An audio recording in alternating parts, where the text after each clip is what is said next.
Our first question comes from Uzman, who asks, any advice for people who are studying while working in a warehouse for 40 hours a week? A little bit of an elaboration here. I work in a warehouse job 4 days a week and 10 hours a day with two 30-minute breaks. I am currently studying an online course about computer science. When I finish work, I am physically exhausted and my feet ache. I have most of your books, including How to Become a Straight A Student. It is very helpful. Do you have any more advice for people who are working full time and want to study? Well, it's a good question. A group I hear a very similar question from a lot is actually practicing doctors.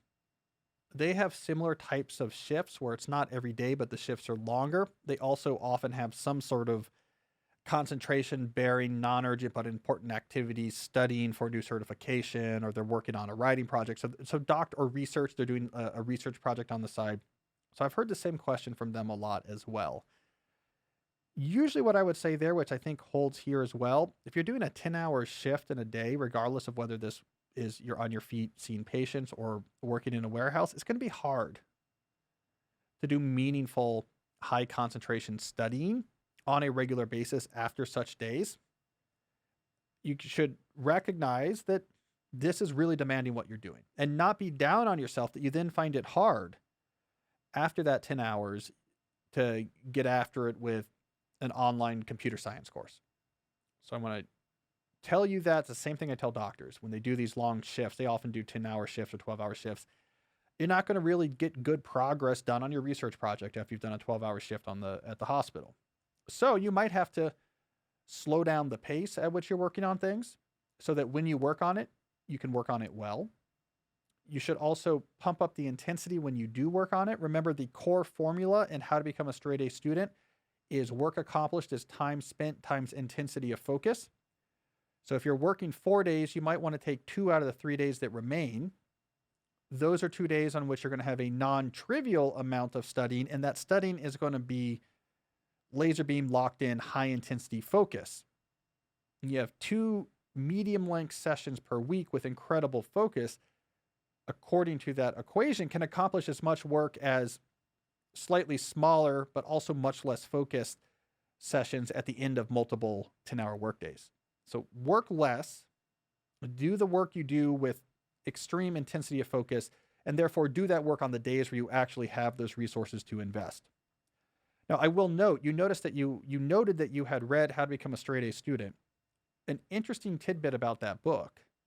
So I wrote that book, and I mentioned on the show a couple weeks ago that I hadn't looked at sales numbers for that for a really long time. I looked up the royalties last month and was surprised to see that thing has sold 300,000 copies, which is a lot for a nonfiction book. And it has done that without ever having major publicity, without ever being on a bestseller list, without ever really being mentioned by anyone well known. It's all just chugging in the background, word of mouth over 15 years. What I discovered about that book is that its number one audience is not full-time undergraduates at expensive four-year universities.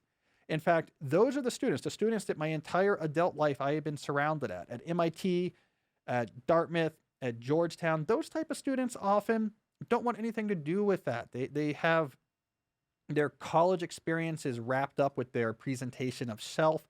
They have this idea of college years being a time of expression, and as you grow into adulthood, and there's an academic component, but a social component and a loss of inhibition component, and they don't want to have anything to do with Cal Newport 7 steps for managing your time.